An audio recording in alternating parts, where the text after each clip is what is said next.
Rise up!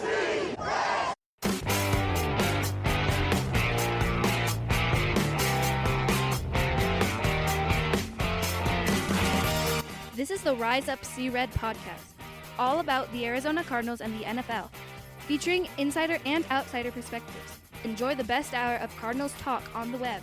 Now here are your hosts, Jess Root and Seth Cox.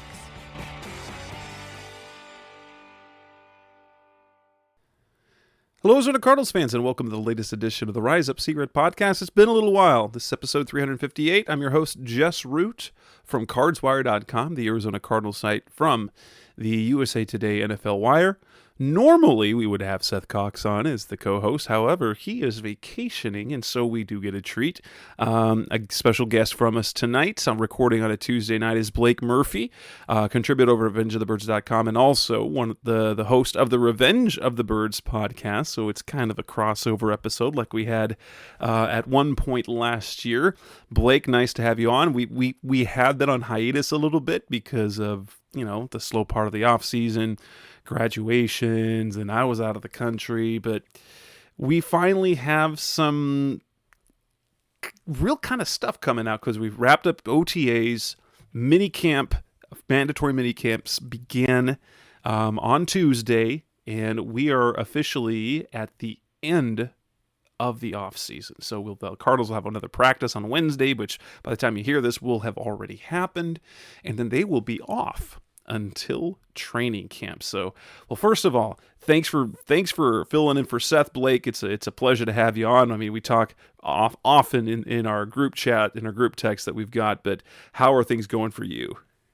It's doing well, Jess. Like you said, it feels like that the off season has ended, but there's just been every week. It feels like there's something new that would happen with the Cardinals to talk about, and it'll probably be, I think, nice to compress a lot of the last couple of weeks into one episode, and then actually get a true off season break, hopefully, since I've been doing well overall. It's just been kind of getting used and plugged in as far as not just with the job, but also just trying to be able to take a little bit of a break from the sports era in general. It was a very busy and unfortunately for us Arizona sports fans, kind of been more a disappointing time for some of the teams that made the playoffs this last season.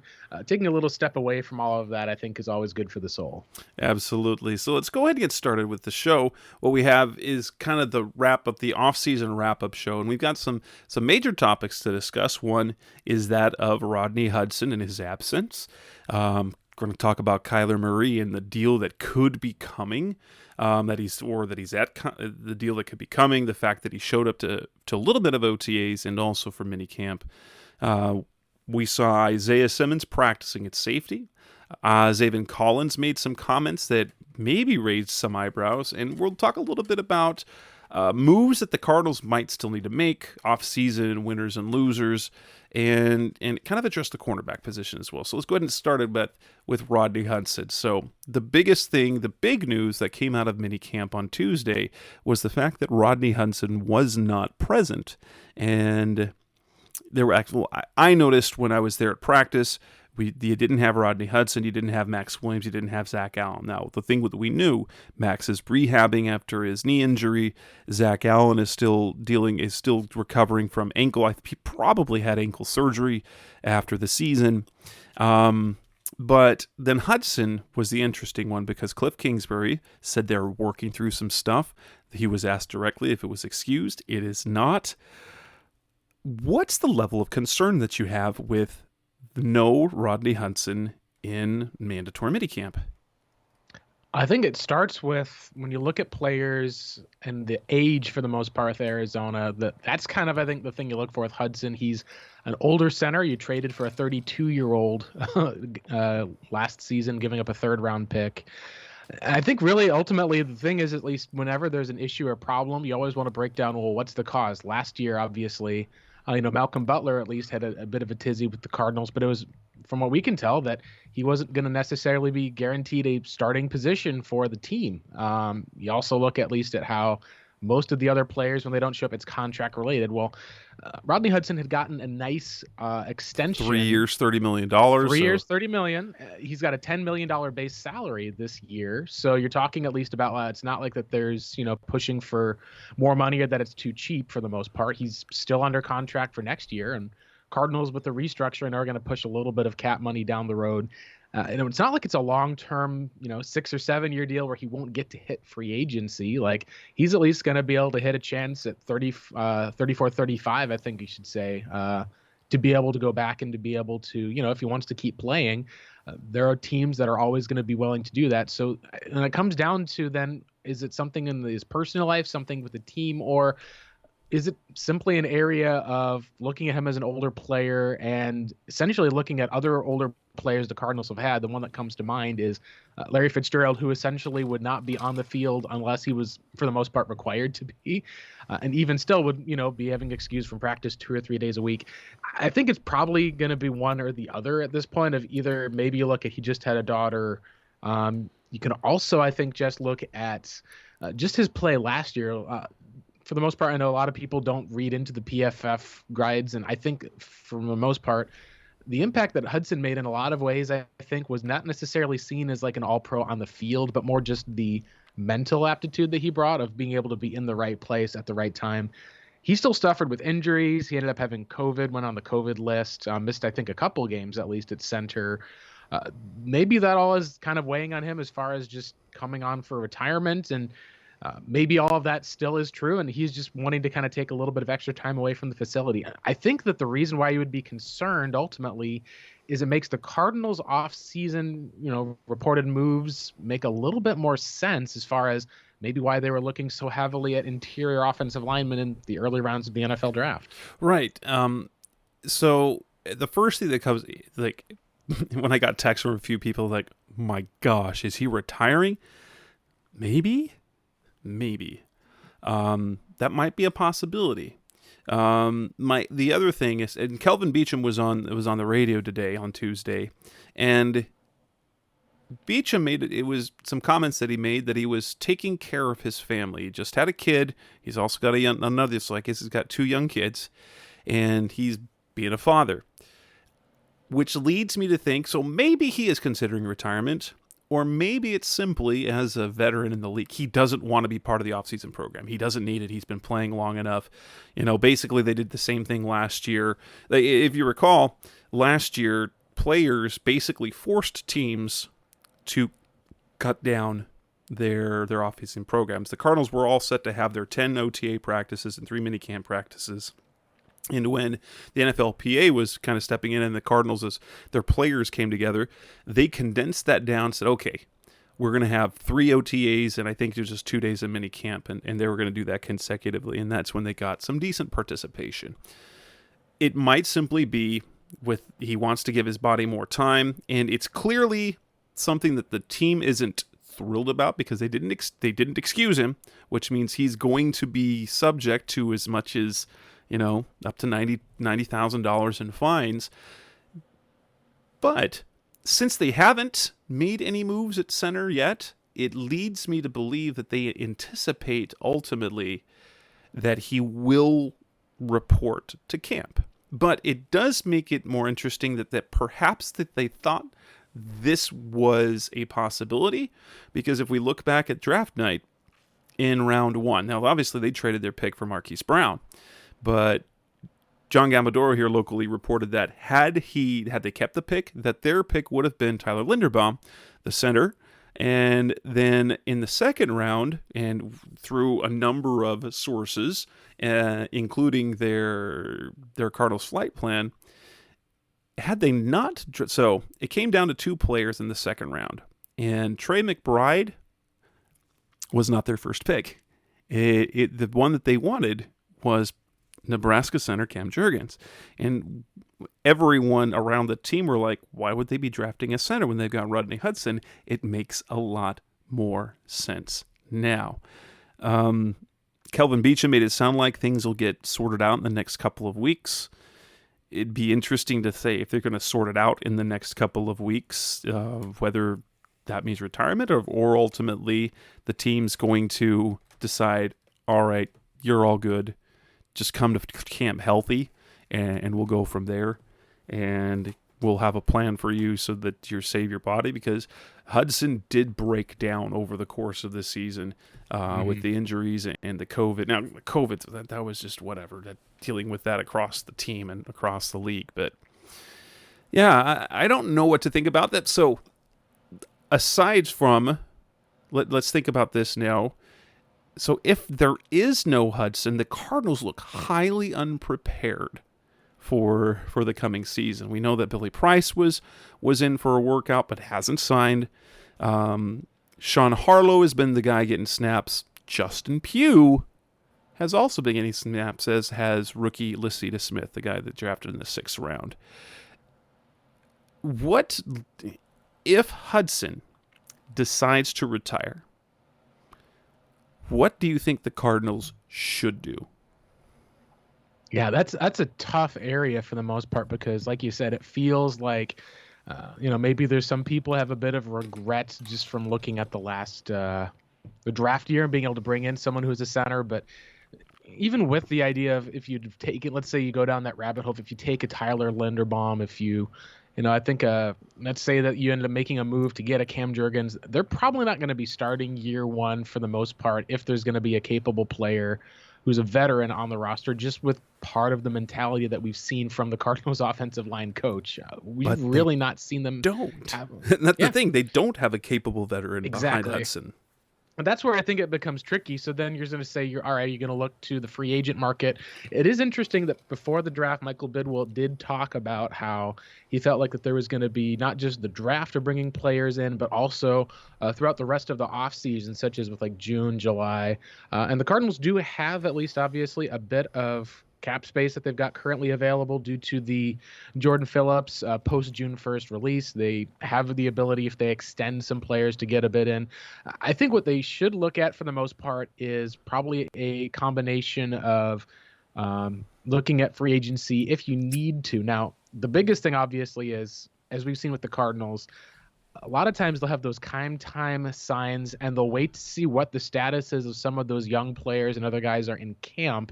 And then they'll go out and make a move. Like a great example, a couple of years back, I remember when they brought Jermaine Gresham in on a time sign. They even made, I think, that last-minute trade for the most part in 2016 to get a starting corner, just because they went through and were like, all right, we're really not prepared like we thought we were going to be for this position. But they let the guys who are on the roster kind of get the first crack at it. That makes me think that there's probably the two guys who've been working out at center in replacement, which would be, one is a draft pick in Lacita Smith, who they've liked, and the other is obviously kind of a little bit of a surprise here with Justin Pugh, who I think we talked about this pre-show, has played essentially every position in his NFL career on the offensive line except for center. And he had some interesting comments today, I think, that you took in about potentially moving there to extend his career. And I got to think the Cardinals would look for that spot first, or maybe even sign an offensive guard to, take Pugh's spot as a starter. And then that may be the first step they would do, is see if that's something that'd be possible for him to be able to take over. And honestly, if based on where we're at, Pugh wouldn't be a bad choice. And obviously he hasn't played center. He was their emergency center last year, but he himself said he thinks he's kind of priced himself out of the guard position. And now entering year 10, he said that the center position is not as physically demanding as guard, but he said it's mentally, it is much more demanding.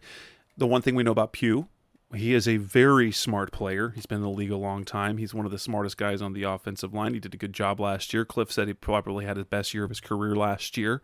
And he sees a potential of extending his career. He thinks that he could play, and he even said, came out of the press conference today, is that how the contract thing looked, because he was not happy about the pay cut last year. He thought he was going to retire. And so there was a kind of a price break for him. And when he told Steve Keim, this is what it'd take to come back, Keim said, okay. And that turned out to be, $5.5 million. Kind Because had he 7.5 cap number, I think, actually. So he's got a pretty good deal for a 1-year deal. You're talking about, right, for a 32-year-old left guard. And I think he understands that he probably wouldn't have gotten that up in the open market, which is why. So this is the amount it'll take to come back, and if not, I'm happy with my career. I'll retire. But if he can extend his career a couple more years by learning to play center, I think based on if he can play center, that's the best option for the Cardinals because he knows the system. It wouldn't be someone like Billy Price coming in or another vet coming in who has to learn everything in a shortened amount of time. And the fact that you've got guys that you've got someone like Justin Murray on the bench who the Cardinals view him as a guy that they'd be comfortable starting. And so being able to slide Justin Murray into that position if need be, I think they would be okay. Obviously, it would put them in a slightly different situation in terms of depth on the offensive line, but it would then open things up for one of like their younger players to go on. Like they've got Lacita Smith, and I think he's probably going to make the team based on the fact that they're working him at center right now. But that would potentially open up the door for like maybe Josh Miles to come back, or even Marquise Hayes, their last draft pick, to roll in. But that would be a big blow because you recall kind of how everyone talked about Hudson, just how valuable he was to the offense, to the offensive line, to Kyler Murray. I don't know if it was a concerted effort to bring his name up. Maybe it's because he wasn't thrilled that he got traded to the Cardinals, and I don't know. But they made sure at every opportunity last year to praise Hudson for his value to that offensive line.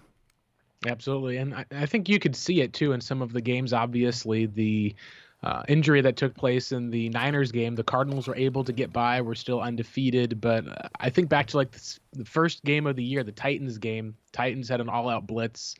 Murray credited his center in Hudson for pointing that out. They had a quick slant to Hopkins, and I believe I don't know if that went for a touchdown, but it for sure at least set it up where it was on a clutch third down conversion, and it was just the spot of veteran center, understanding or knowing, and helping out the young quarterback to where it made Kyler Murray look great. And that's, I think, the best compliment you can give about a center is if they can make their quarterback look good. That's probably the best thing you can say about an offensive lineman. And like you said, I think that the hope is that he wouldn't retire. Obviously, it was not his best season last year. He's had higher seasons before, but it's also a place, at least, we've seen the Cardinals when they've lost a guy like an AQ Shipley, who was kind of that stalwart guy in the middle of the field and had to pivot, and it's harder to be able to find those type of guys, and it shows why I think they were so interested in bringing a guy in even to sit for a year or two to then take over and be maybe that long-term guy for Kyler Murray. It is interesting. I think the one name that I thought was perhaps an interesting possibility was that they did meet with Billy Turner earlier in this offseason. That's, I think, news since the last time you guys had your show. 30-year-old guard. He's essentially kind of Billy Price, right? Because Billy Turner signed with. Was it Billy? Oh, that's right. Billy Turner signed. He's with the Broncos. Billy Price. So yeah, Billy Price is interesting as far as he does have experience at least in playing that role, and it's not that he's been at least great by any stretch, but he's one of the players. Here's the thing. He was supposed to be really good. Yeah. He was a former first-round pick, was taken in, and what's interesting, at least, is if you look at his type of story, he was a Cincinnati Bengal, ended up, I believe, getting either was it traded or dealt? I think it was actually no. He was traded to the Giants. So you're talking about like a former Giants offensive lineman who's played different positions and really might need a kind of a fresh start. Cardinals have two other guys that are just like that on their roster already. You've got Pugh and Will Hernandez played on there right next to him. That's that familiarity. And you also Justin Pugh, who obviously was a former Giant at least, but that's always interesting, I think, as far as, it's pretty easy to be able to see if the Cardinals did decide that they wanted to sign someone like Price, who has at least that first round, I think, level and talent. See if you could at least put him with Coach Kugler and he could do a little bit of work, because that's essentially what they're banking on from this Will Hernandez signing. And maybe you then see a different look offensive line. We thought you could see, Pugh back at left guard, Hernandez at right guard, and Hudson's in the center. Maybe you end up seeing a Justin Pugh in the center. You end up bringing someone else in, at least at that guard spot, and Will Hernandez perhaps ends up being that main left guard for Kyler Murray. It's going to be interesting to see what goes on over the over the course of the summer if the Cardinals do end up signing a player before training camp, or if we end up kind of seeing them start the year and Justin Pugh is your guy, because I don't think that there's a worst case scenario option for the most part. I do feel like, though, if you're going to have to go from Justin Pugh and there is an injury that takes place, going from him to Lasita Smith, that may be the one cause for at least getting another body similar to Max Garcia in there to take over in that role, who's a veteran, if Hudson is going to retire. Absolutely. Coming on next on the Rise Up Sea Red podcast, the best hour of Cardinals talk on the web. Let's talk about Kyler Murray. He was in minicamp. He even showed up to a little bit of OTAs. What does it mean? That's coming next on Rise Up Sea Red. We're back on the Rise Up Sea Red podcast, the best hour of Cardinals talk on the web. Kyler Murray, he wasn't there for all of OTAs. He wasn't there for the first week. He wasn't there for at least for the part of last week that was open, but he did show up for part of the second week at least. And as expected, he was at mandatory minicamp, even though he doesn't have a contract. A lot of people thought that might have been a surprise. I didn't. However, the one thing that was good to see was not only was he there, but he was on the field doing work. It's different than like the Chandler Jones situation a year ago when he reported, but he did not participate on the field because he wanted a contract extension. So my take is that this was never really, maybe some of the absence from OTAs was contract related. It was the classic not showing up to the voluntary part because, and to be honest, there's a reason why players do that and why agents tell their players not to show up to the voluntary part, because we see injuries every year, and it ended up not being serious. But there was a quarterback who was the CJ Beathard, who went down with a leg injury in a voluntary workout, and it ended up not being serious. But you've got a franchise quarterback,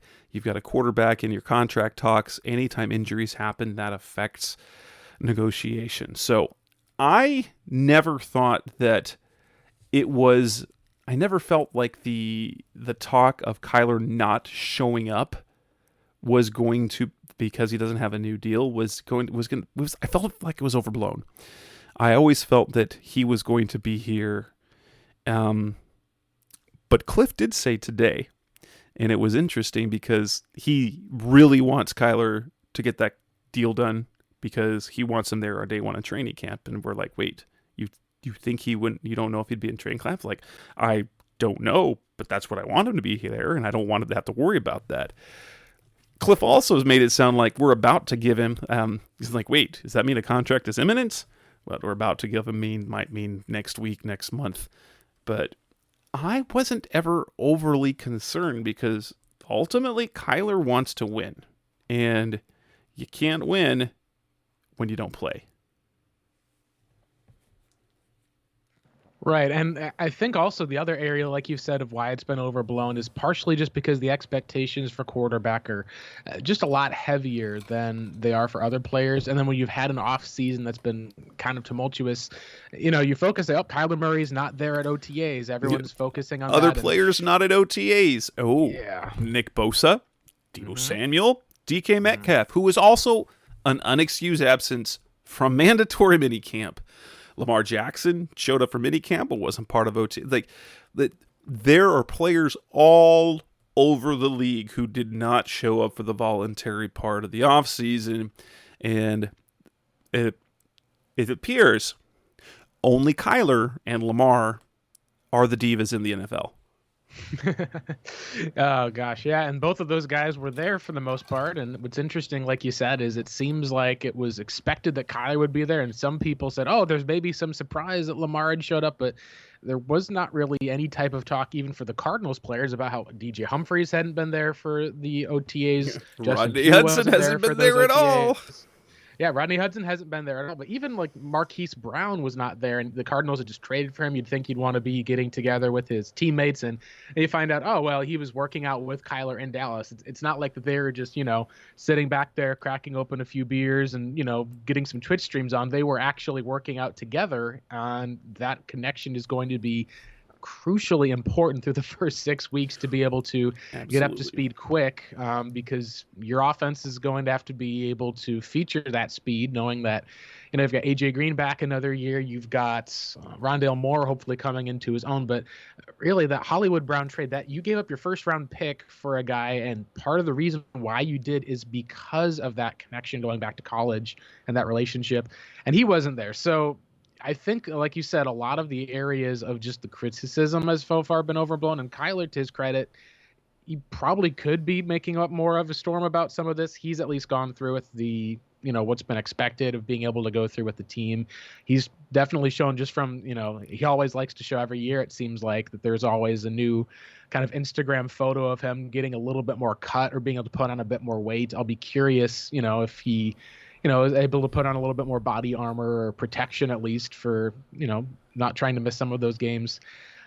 The question, as far as with the contract, it does feel like you said that right now, the way the Cardinals have talked and the way that we've seen things seem to die down from Kyler's end, it feels like it's not going to be an if, but more of a when. And I think that's kind of the area, at least, is this going to be a when, as far as, it happens, by the time this podcast comes out, or is it going to be, you get into camp, you get further to camp, you get a little bit closer to the season and preseason. And it feels kind of, in a lot of ways, that part of that is not quite known for the most part yet, because I think, at least what I interpreted Cliff's comments is he would prefer the Cardinals get it done sooner than later, just so he's not asked about it. Absolutely. Honestly, and it feels like Steve Keim is just trying not to set a precedent.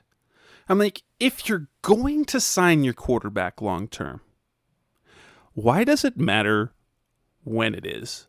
And the truth is, financially, they probably should have taken the deal that Eric Burkhart offered back in January, February, because kind of the whispers were there was like $40 million a year. He's probably looking at about $46 million per year on average now, thanks to those quarterback deals that went through. So while Steve Keim, I think part of it was just stubbornness in saying it's not time yet. We got free agency, we got the draft. Well, if you've already got a good draft of a contract that the agent gave him, let's be honest. There is no reason to not get it done earlier if it means avoiding bad press, which the Cardinals have had a lot of this offseason.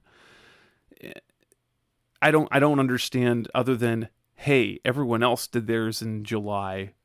We're going to wait till July. Right. And a lot of this obviously goes just with how the season ended. Like, you look at halfway through the season, the Cardinals are 10-2. People are like, all right, pay the man yesterday. And then you see how the season ended. On the counterpart, the other quarterbacks who got their deals after year 3, like you think of, I think it was Jared Goff got one, Carson Wentz had one.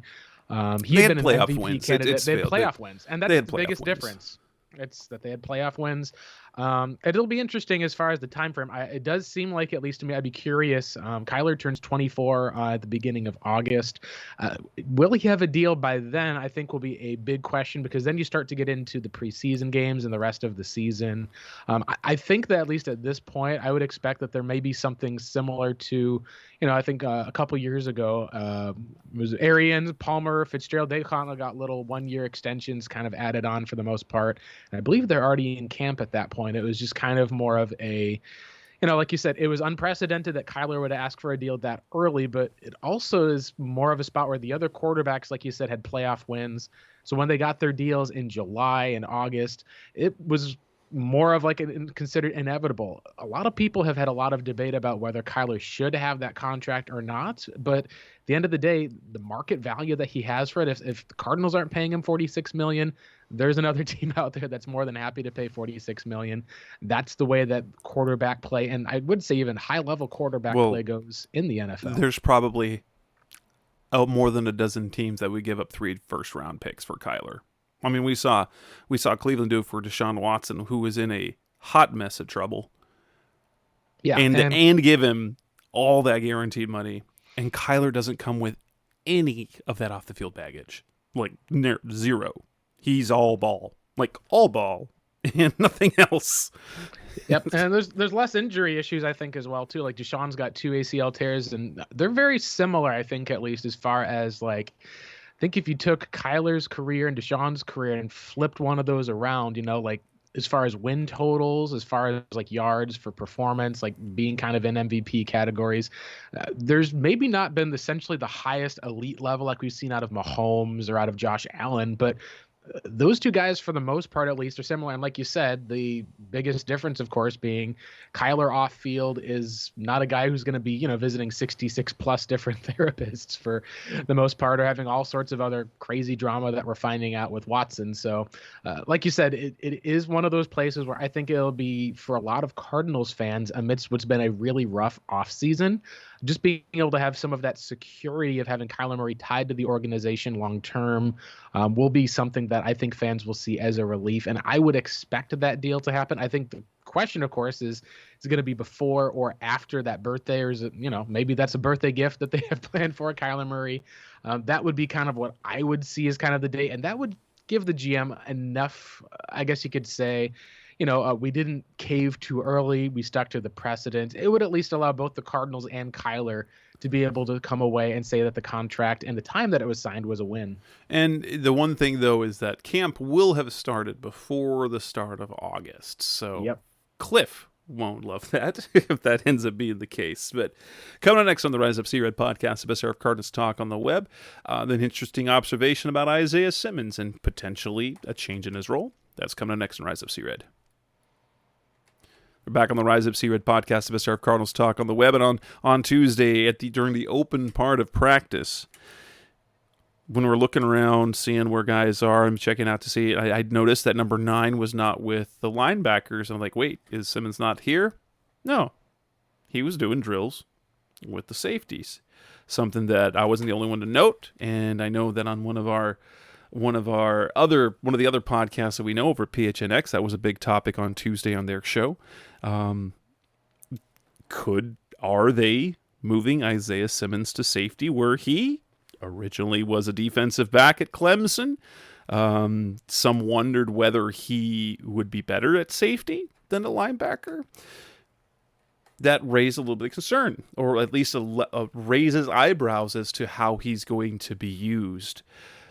What do you see? I see this as nothing more than, hey, we saw him in training camp last year, doing some drills with the safeties, simply because of some of the roles that he plays.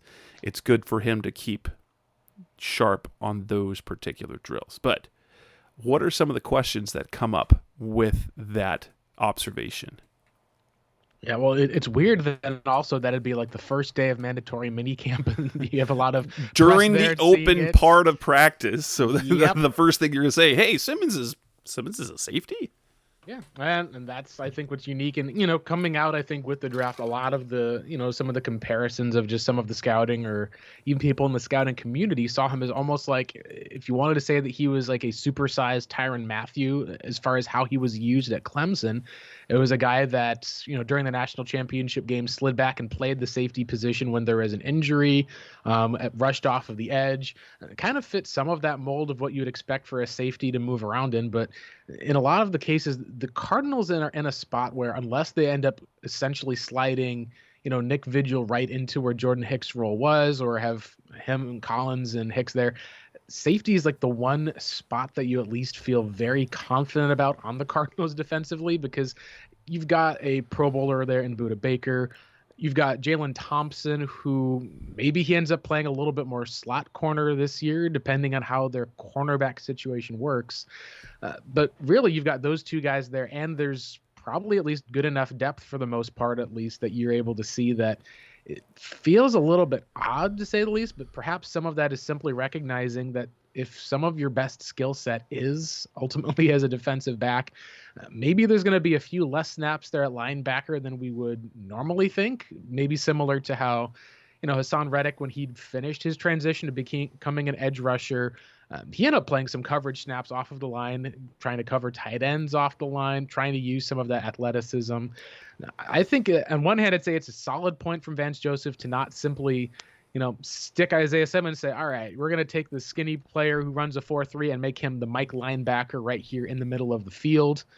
You're at least showing some flexibility, but I do think that fans are at least a little bit wondering, because they keep saying again and again he's a linebacker, and first day of practice and minicamp, he's working out with the safeties, takes a photo with Budda Baker and Jalen Thompson, I think, posing with them after practice. I think that you could say that it's a positive for flexibility, but in some regard, the fact that he hasn't had a consistent role to play throughout his career, I'm not sure how much of that's hurt him thus far. Maybe just being able to get him playing with the safeties one day, playing with the linebackers another, maybe that will finally be able to unlock some of the hybrid style player that the Cardinals drafted in the top 10 a few years ago, since this is very crucially important, I would say, year 3 for him to be able to not just be able to progress and to become an adequate player, but to be able to be a star and a guy that doesn't come off the field. The last time that we saw him, played 33% of the snaps in the Rams game. They had a whole lot of their backup linebacker in over him. And that's something I know that a lot of Cardinals fans are looking at. And you don't ever really want to see a guy you drafted in the top 10 in a playoff game like that just not be on the field. And maybe this is a way that the Cardinals can get him on the field more often. Yeah. Oh, and he's been used in multiple roles. So we saw him at Mo, the inside linebacker position, that they call that the Mo. We've seen them at the outside linebacker position in base downs last year, where he's playing on the edge. And I will say, while we didn't like how he looked there, the defense was really good early in the season when he played that base position. He did play a little safety last year, and he talked about himself. Like, he likes playing multiple positions. That's what he's always done. And so he likes, and for what he wants to accomplish, he likes the different role. Like out there at the outside linebacker position, it allows him to rush the passer, which gives him the opportunity to get to the quarterback. Playing some safety allows him to play it back and get his hands on the ball more. But listening to him talk, because he addressed the media after practice, it sounded like he was definitely a linebacker, and the things that without going into detail of talking about things that I can't talk about, he looked like a linebacker to me. He was just doing drills with that. But it's interesting because I know that in our group text, there's the question, like, this would be such a Cardinals thing to do if they're preparing him to be a safety next year and letting Jalen Thompson walk. Interesting. It raises that question. But I think what is possibly more likely is maybe he will have more of a role at safety, and it's because of their situation at corner. And I was telling you this before the show.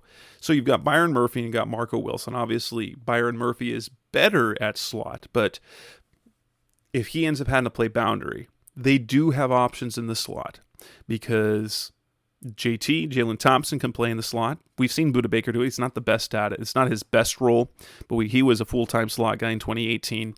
They've got Antonio Hamilton, but he is more of a special teams guy. So one way they could maximize their personnel is in nickel packages. They slide JT down to the slot. They move Simmons back to safety, pairing him with Budda, and then that allows them to bring on Nick Vigil to pair with Zaven Collins in the middle of the field, thus sort of maximizing the players that they have and that they sign. Now, I'm going to say, Nick Vigil's salary that they signed him to is no guarantee that he's going to be more than a backup, but he was, in a way, a priority in the offseason. So I could see that happening. While Simmons is still a linebacker, they may play him at safety more than in the past, depending on what they need Jalen Thompson doing. Right. And I think that may be the best case as far as the Cardinals, as far as when defense goes.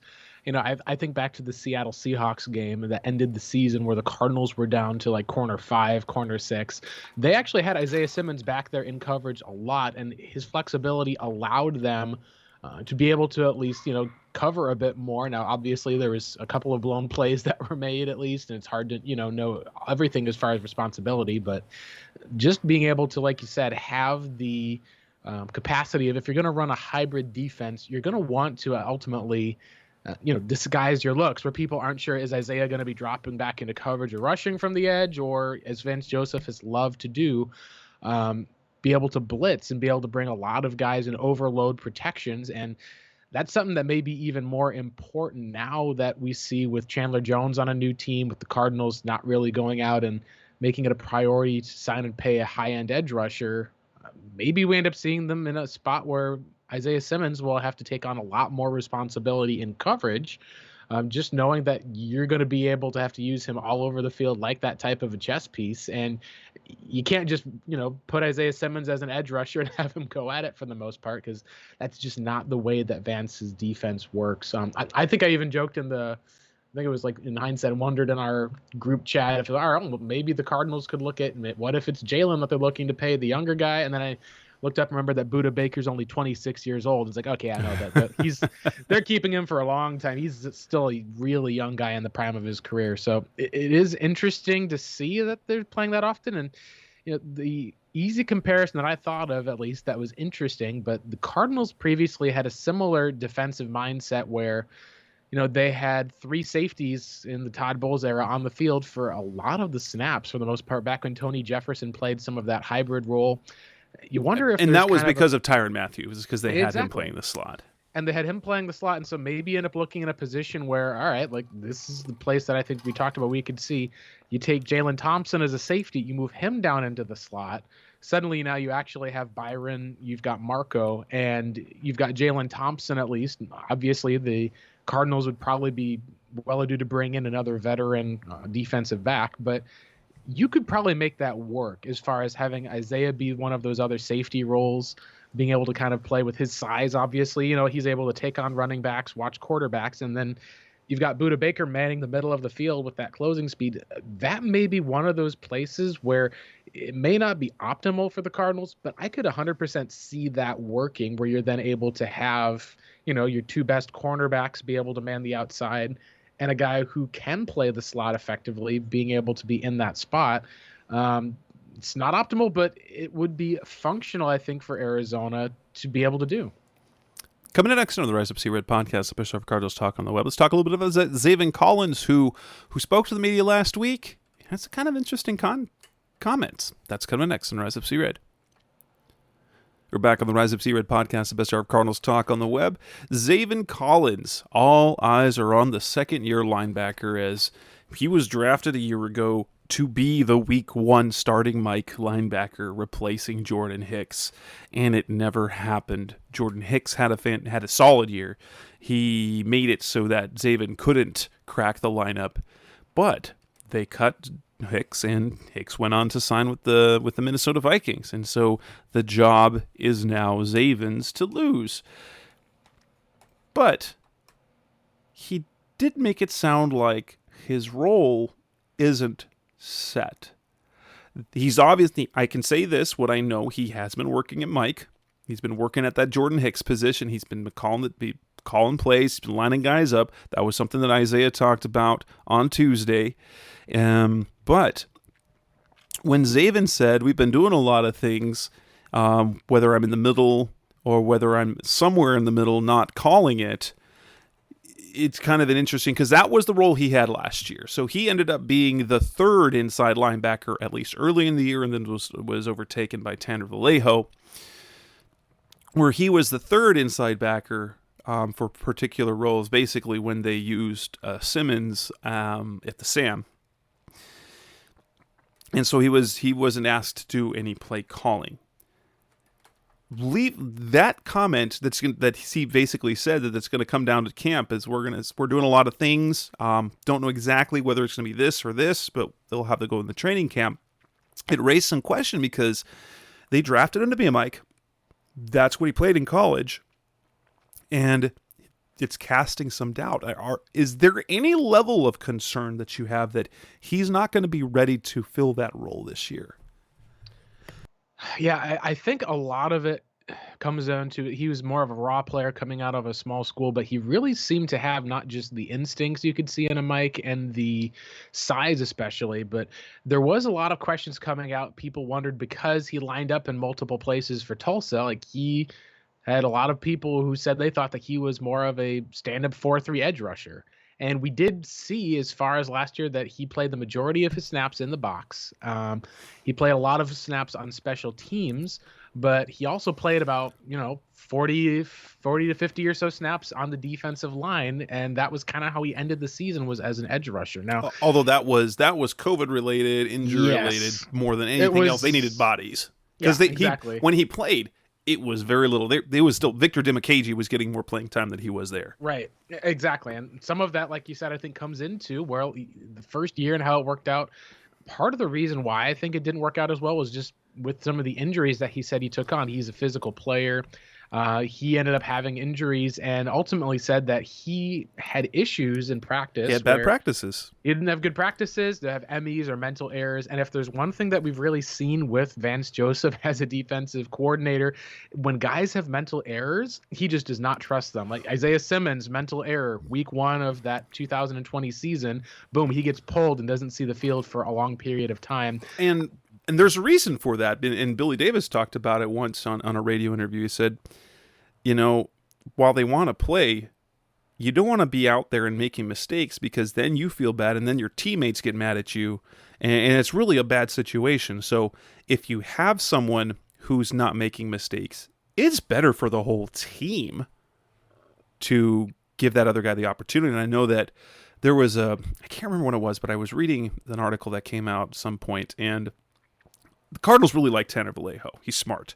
Mm-hmm. And there was a coverage adjustment that he and Buddha made that was slightly out of scheme, according to their keys and things and what things they did and when they saw a particular look.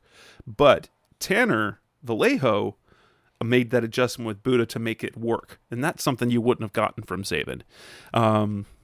That said, I don't think there's a single Cardinals fan who wants to see Tanner Vallejo on the field this year. No, absolutely. And even just in that adjustment, like you talked about, some of that maybe is just taking some of the words and pushing it a little bit far because of the expectations. Like Budda Baker last year did call stuff for the Cardinals. Obviously, there's adjustments that went on. I think the typical idea that you have of, this one captain of the defense in the middle of the field analyzes stuff and puts guys in place, that's probably a little bit of a more archaic type of area. Obviously, if you've got that type of guy, then by all means go ahead. But being able to have players who can make different adjustments, or, if you've got different coverages on different sides of the field, there's going to be a lot of players who are going to have to be communicating or putting people in place. And I don't think you want to say, all right, we're going to take away Budda Baker and his ability to make an adjustment like that and give it to Zaven Collins completely and just not allow Budda to do what he's doing super well. And Zaven said as much that that's kind of how they had the defense set up last year, is that different players have different roles with calling things. So while Jordan, he could have called everything. By the end of last year, Jordan was looking for certain things. Vallejo was looking for certain things, and Budda was also making changes. But when it comes to lining up the front seven, you have to have your linebackers do that because they won't hear your safeties. When someone's 15 yards off the line of scrimmage, there's no way that Rashard Lawrence or J.J. Watt's going to be able to hear what Budda's calling. And so you need someone up front to do that. But Zaven did say last week that the defensive play calling was a shared duty by the end of last year between the linebackers. Right. And I think that's where ultimately what people are hoping for, I think in a lot of ways, has been more of confidence or more of being able to see that.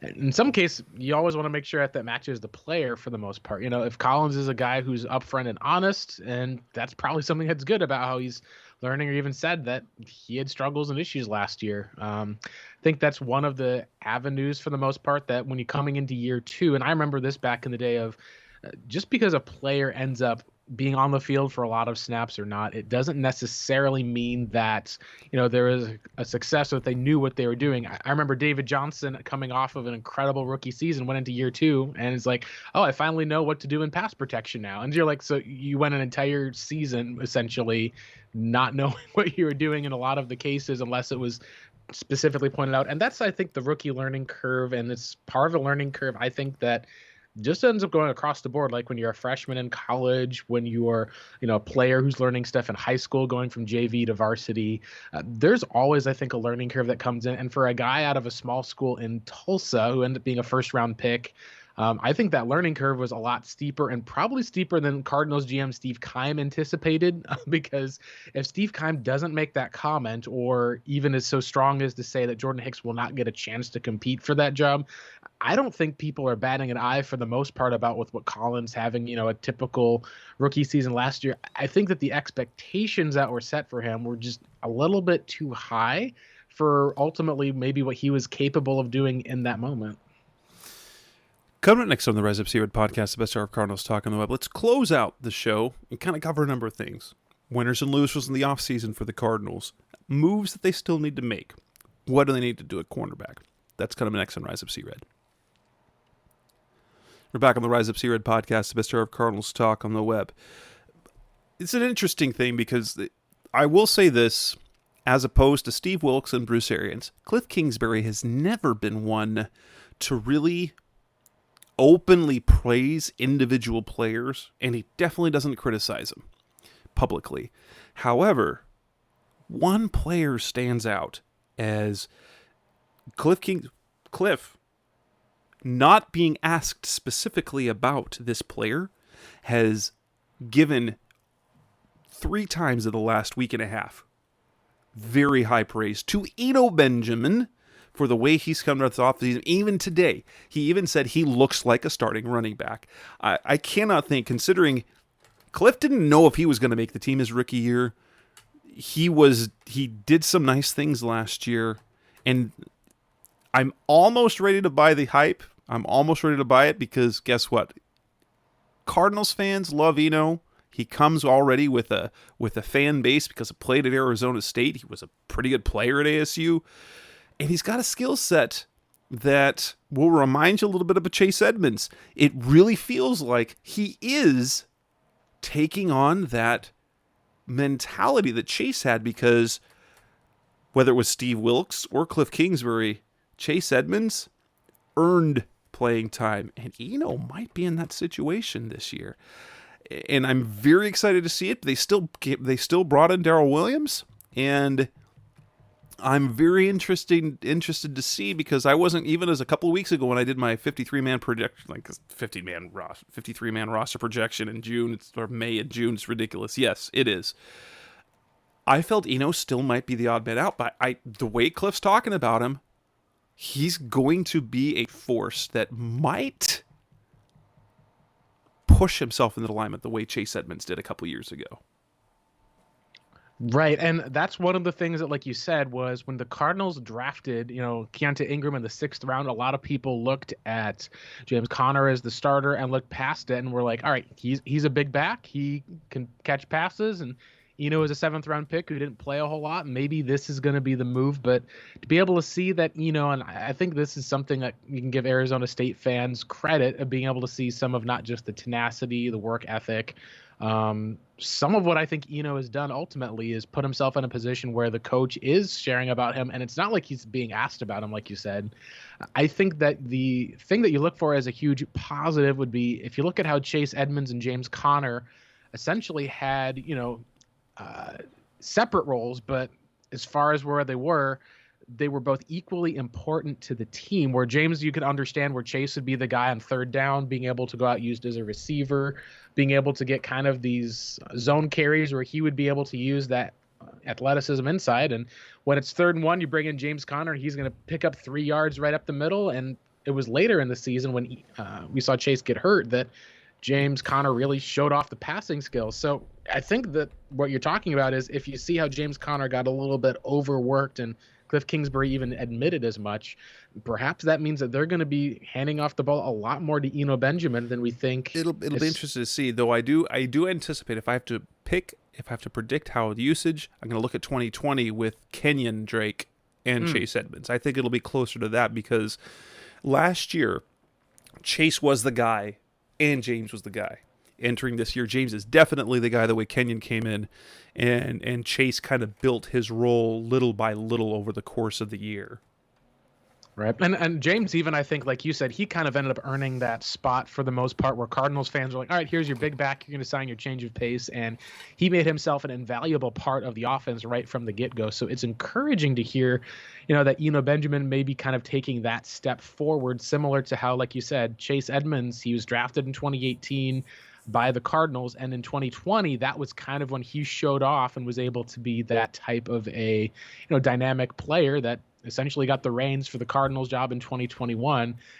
If Eno's able to mimic that in year 3, this may be a fun season for Cardinals fans who, like me, were very delighted when the Cardinals did draft him with their last pick in the 2020 NFL draft, just knowing the type of player that you were getting, that you saw just up the road in Tempe between the lines pretty much every Saturday. Yeah, absolutely.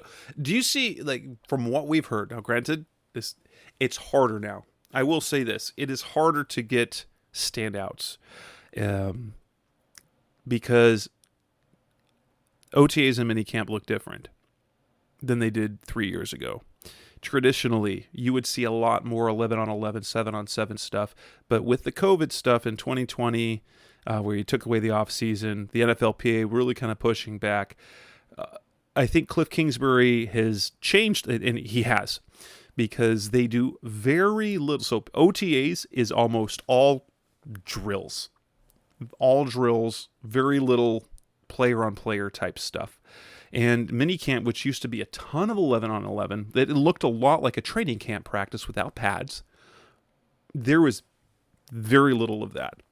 And I think that is the change. That so what they're doing is for their 7 on 7, 11 on 11, they're doing more walk-through things and trying to really protect the players and ramp them up slowly, which makes it really hard because then you don't get to see any of the football stuff. Right. All you're seeing is reps and intensity and maybe a little bit of an insight of some rotations. From what you've heard, is there anyone else in terms of players that are some of the winners of this offseason? Yeah, the biggest one, I think, at least, and I know at least that it maybe we've talked about this in your show before, but Will Hernandez, at least, as far as for them bringing him in on a 1-year deal with how they're counting on him, it does seem like not only does it seem like he's assured a starter spot, but the way that it seems they've talked about him, it's almost like that if they had signed this guy to like a 3-year, $30 million deal similar, it just feels like that they have a lot that they like in him. And that's going to be something that will be interesting as, we get to the season, if he's able to live up to some of the confidence that's overall been there. The other one that I think that's at least maybe this is kind of a small area, and I kind of put him in both categories ultimately, was I put Antoine Wesley as a winner and a loser. It's hard to be able to say, but the re-signing of AJ Green just shows he's not a guy that's going to be like on the field for that much, as far as he's just not going to get snaps over Green. Even when Hopkins comes back, that's going to diminish probably that value even more. You've looked at the Cardinals drafting another tight end round 2, how they love Max Williams when he's played, but he's at least been around as far as with some of the players, been around with Kyler, been working out with some of them in the offseason. And he's very prominent on things that the team site show. So he's very much part of the team, and there's a little bit of promise there, but no, like I'll be surprised if he gets 50 snaps this year. If the receiving core stays healthy, I don't see him getting much playing time at all. Exactly. So then it feels like you're looking then more at a guy who is a cool story. Like there's a special teams player, a guy that played with Cliff out of Texas, came in when Hopkins went down, caught a few touchdowns. And one of those guys, like, if you have Antoine Wesley catches a touchdown for the Cardinals, for the most part, you're going to see a lot of fans start to get familiar. And these are one of those core players that, you don't really kind of think about it, but they just end up making up the backbone of your team for a number of years, like your Charles Washingtons, or like you even say your Tanner Vallejos.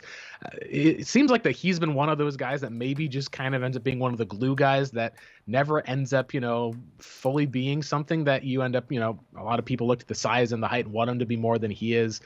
But I think that that's one of the avenues that will be interesting. The other one that I'm curious about will be, I believe the Cardinals, at least for the most part, bringing back Michael Dogbe, I thought was very interesting because there's a lot of opportunity that they have there because as far as rushing the passer, Zach Allen obviously is the main guy. J.J. Watt's been a main guy, but they've both had injuries down the stretch. And you've got two rookies that you're probably got right behind Devon Kennard and Marcus Golden. It just feels kind of like with how the room is set up. I don't know if he's going to be one of those guys that like explodes. Or I wouldn't even say that he has a breakout year, but it does feel like for the most part that because of some of the unknown that you have overall, just being able to have him as one of those guys who I could see making the roster this year probably makes a whole lot of sense for the most part, especially considering who the competition is right now for him. Really, it's going to be some of those areas of, you're not talking about starters.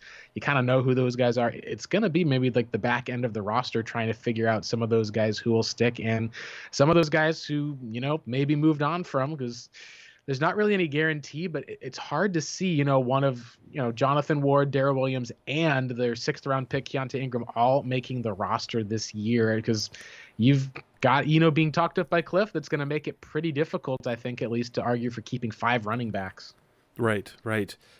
The other player that when I asked Cliff today, okay, he mentioned how this is the time of year young players can catch your eye. Obviously, Eno has caught his eye.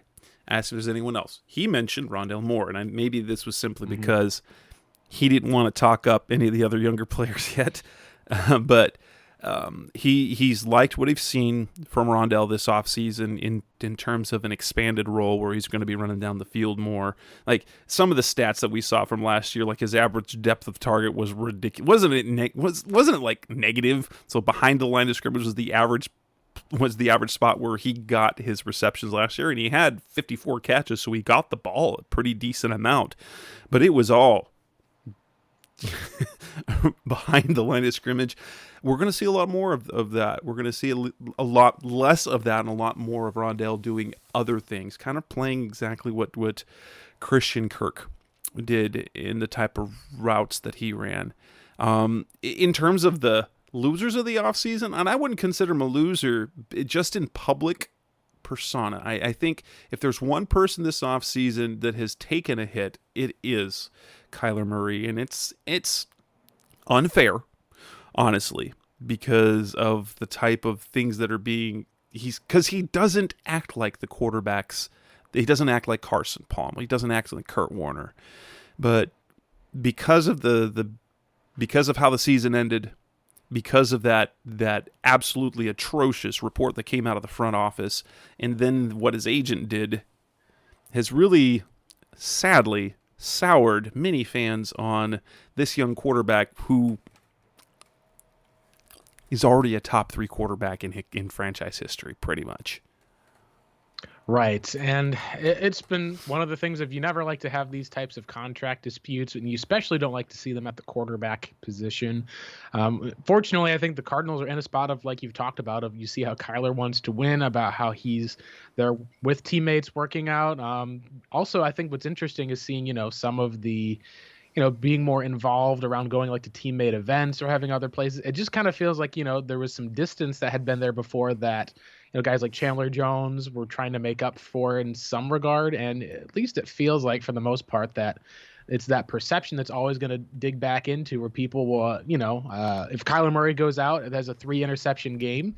So there's going to be memes that people post of like a Kyler Murray, ransom letter or something like that. That has like a new format in there or something. And it's the way that it's going to be for the most part. And that's, I think, one of the things that you have to do. Speaking, though, of Rondale, I didn't want to get too far away into the losers category, but I did have someone who was like involved in the coaching area for the most part, who, coached in college, did in high school. Unburdened did bring up an interesting story about Rondale Moore from their experience. He talked about it at least and said, hey, talked to a coach about him who was a coach at Purdue for the most part, said, how good is Rondale for the most part? And it's like, all right, this guy was the best receiver on the team the day he arrived on campus, was a hard worker, doesn't have other types of distractions for the most part or off-field stories. Had a whole thing where he talked about how Rondale was the star of the game against that Ohio State victory where he had 200-plus yards. And the coach said, hey, he texted me after midnight and said, Coach, I noticed in the third quarter that this block I didn't do as well at for the most part. If I change this technique or angle, I'll do better next time. So like, you're picturing that idea of a player for the most part who just had, 200 plus yards as a freshman, helped get the school to one And of their is biggest seeking wins in school perfection. history, and is seeking to get better on a block. So it's not like, oh, I dropped this ball, or oh man, I should have run this route. It's, I didn't do well on blocking this guy. So that's, I think, that mentality that really, I think, shows that a lot of Cardinals fans, I think, are really hoping that Rondale will be able to take that next step. And some of that will be, hopefully you see some of that downfield usage, and we'll probably get a lot better idea in training camp as far as, are they going to see, two guys used for some of the jet sweeps and you can mix and match, or you're going to see Rondale or Hollywood even slide right into kind of that Christian Kirk slot role. It's going to be interesting. You feel ultimately that injuries hurt him, and that you feel like that as a kid and as a person, you think that he's a special guy. Your hope, obviously, is that he develops into a special player, and it's good to hear that Cliff's talking him up in this offseason. Positions of concern entering the summer. Obviously, we didn't have a show in the last 3 weeks, and so we didn't get to address cornerback Jeff Gladney and his tragic death. I think enough time has passed that we can now start to talk about replacements. But, oh my gosh, the news, when I heard it, it was, you're like, no. And two, like how bad that was for a 25-year-old. But then just the unfortunate way the Cardinals, for the second year in a row, the free agent that they were counting on at cornerback to be a starter doesn't make it to the team.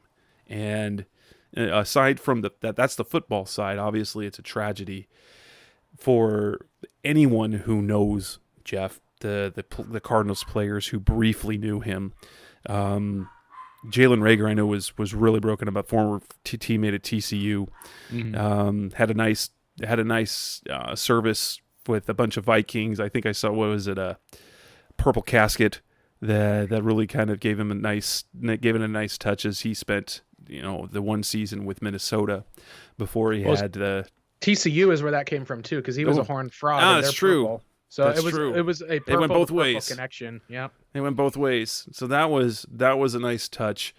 But it does leave the Cardinals in a bit of a lurch now. I mean, you couldn't foresee that happening, and they were really excited about him. And interesting, Vance Joseph had kind of said what his role. He was going to be Robert Alford, because he was going to be their third corner, coming in nickel. That didn't mean he would have played in the slot. He could, but it felt like he was just going to slide into that Rob Alford role, for a guy who actually physically and stylistically is kind of a younger Robert Alford, which, with now him being gone, makes a lot of sense if they bring Alford back. Although there are a number of other older cornerbacks that they could address. If there's one position I would be shocked if they don't address, they're going to have to address cornerback. I'd like to see them do something at outside linebacker, but I have no idea if that's going to actually happen. Right. It feels like, at least, and I kind of lean back to the 2015 season at linebacker for kind of rushing the edge. If the Cardinals were in it, they could make a trade or be able to bring someone in. We saw the Rams do the exact same thing with giving up a pick and getting a Super Bowl with Von Miller for the most part. But it does kind of just feel like it's another one of these type of tragic deaths that we've already had going on in the offseason. I'm glad he's 25 years old and leaves behind a son, and I don't want to avoid or kind of just focus only on the football portion of that, because it's just, there's a lot of pain that comes up. It's just sad. And it's even more sad, like you said, as Vance could even say, it's not like they brought him in to be a guy that's just like as a side player or something. It's like they wanted him to be a featured part of the defense and had him on a 2-year deal. And it puts the Cardinals in a bit of an area where now you're looking at, whether it's extensions or not, they at least had a plan in place. And we're hoping to have a plan in place for the most part. If they weren't able to, afford Byron Murphy similar to a Christian Kirk extension, you at least, all right, well, cool, we've got this guy here that's a former first rounder. And it does, like you said, put them in a bit of a lurch, because there's not a lot of bodies that are out there at this point that They're are all similar. question marks. All and question marks. They also, even when you talk about the Malcolm Butler signing, it was early enough in the offseason that they had cap room. They assigned it. They had already checked that box with Gladney, and that was why they didn't pursue like a Malcolm Butler type later in the year. So it really does kind of end up feeling like it's a spot where, you know, you'll see how it goes. Alford, I think, makes a ton of sense. Really, it just depends on how they want to shape their defense, because it may leave them in a spot if they may want to have Byron Murphy be, play a bit more on the slot or move to the outside.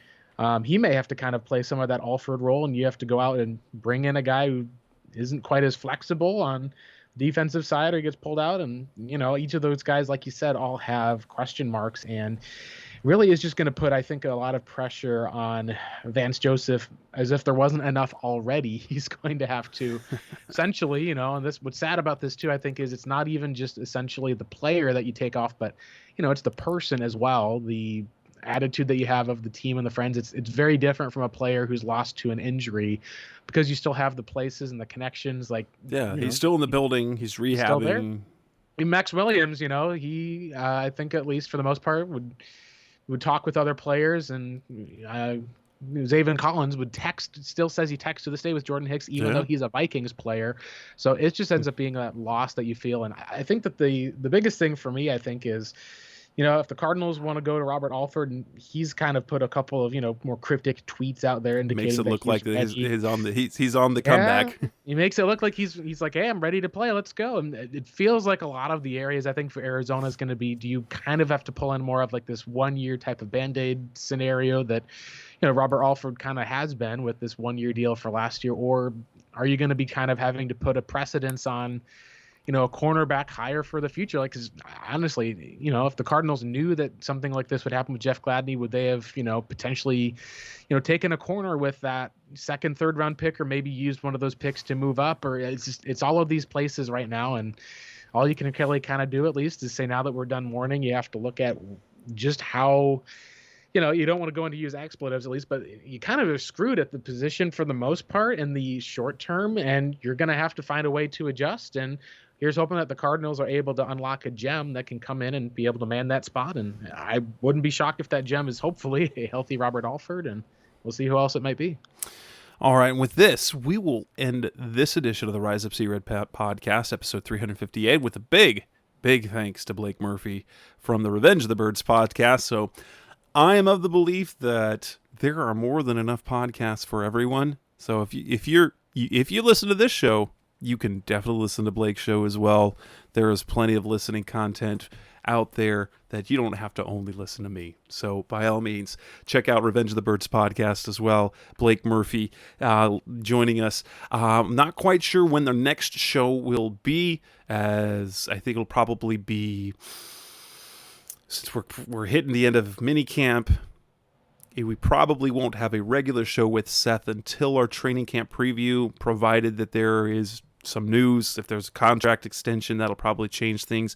But our next shows will probably, in the weeks to come, will be our opponent preview shows, as I will get those lined up over the next few weeks, where the Cardinals opponents, I will do a segment, I will do a part of a show with one of the writers that covers those teams, something I've done the last couple of years. I really enjoy the episodes, but those are probably the next shows that you will have. And the next time we hear from Seth probably will be our training camp preview, unless there's news before that. Again, that's Blake Murphy stepping in for Seth Cox. I'm Jess Root.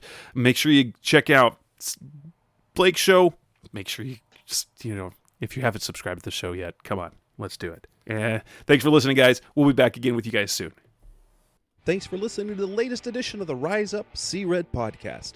Listen to previous episodes and subscribe to the show on Apple Podcasts, Stitcher Radio, Audioboom, or many other podcast platforms, so shows are delivered directly to your mobile device. Please give the show a 5-star rating and always support the sponsors who support the show. We'll be back soon for the best hour of Cardinals talk on the web.